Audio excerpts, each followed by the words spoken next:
Survivors at a shelter in Simunya, Western area.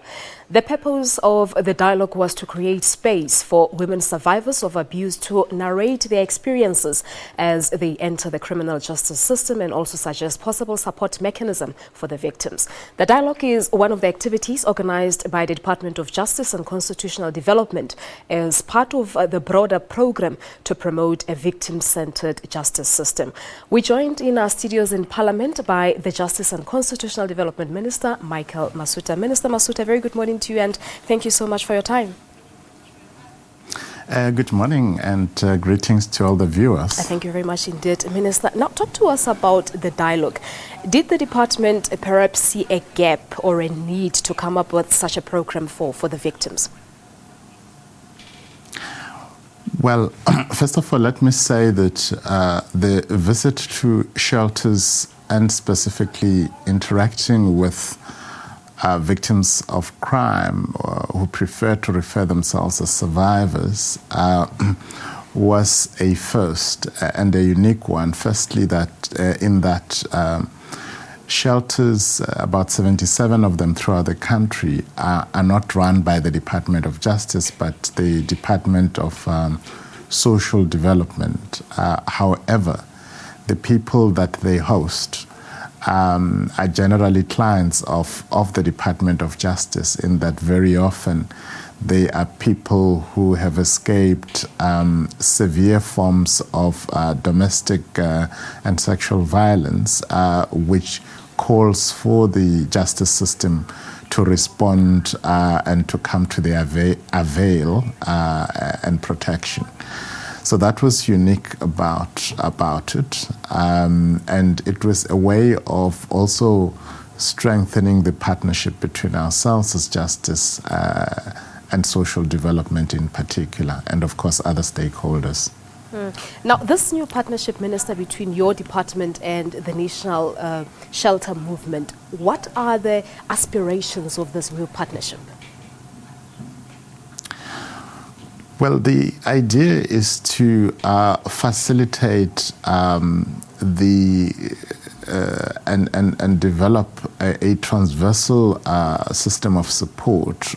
You'd know that from the justice side, we, for example, have been rolling out specialized sexual offences courts that are also supported by Tutuzela centers, which are based mainly in hospitals. So you bring the Department of Health in there, where you get a one-stop service ranging from a police officer who is specially trained to deal with the sensitive subject of sexual violence, as well as the various healthcare services that are necessary soon after the incident, leading to a courtroom that is especially designed to be victim-centric, user-friendly, including for especially vulnerable persons such as children.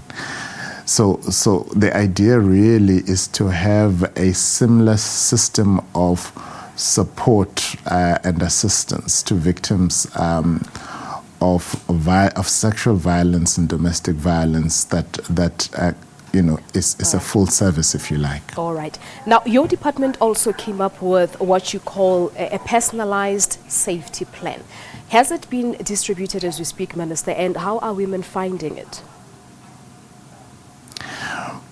Well, we have different ways of accessing the target audience.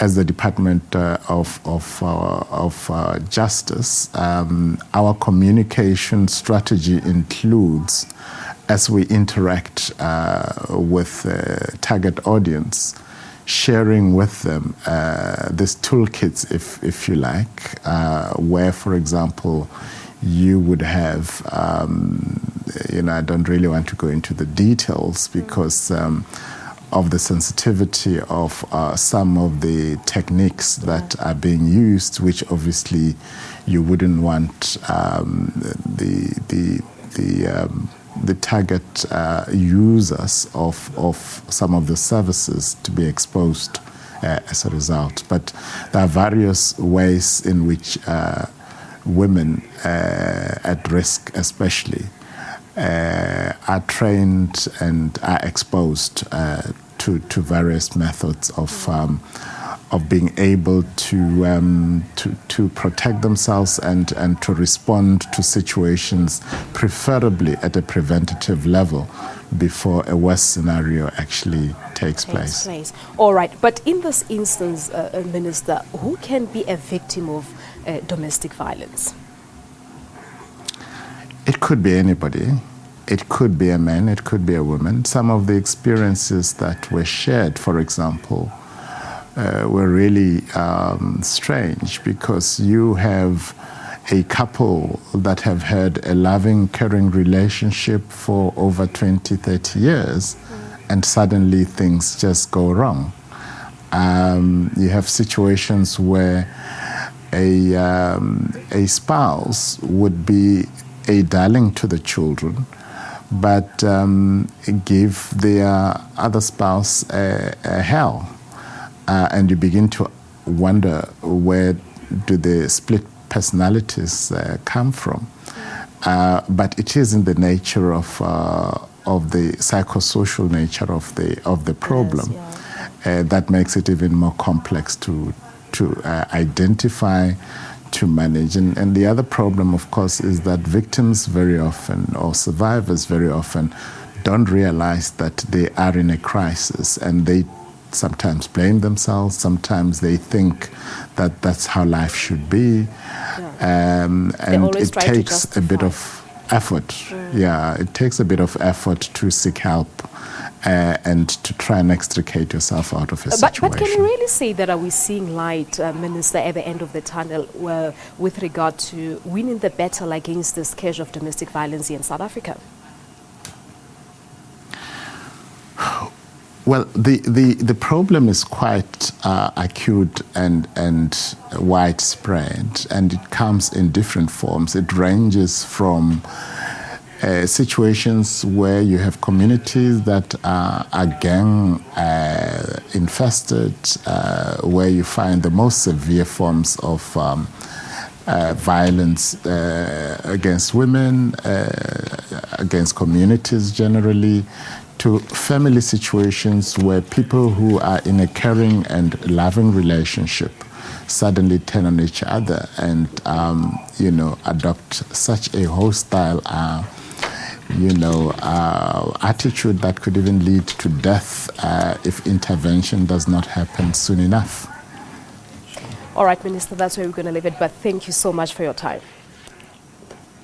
Thank you very much. There's the Minister of the Department of Justice and Constitutional Development, Advocate Michael Masutha, talking to us about the dialogue that they had as the department earlier this week.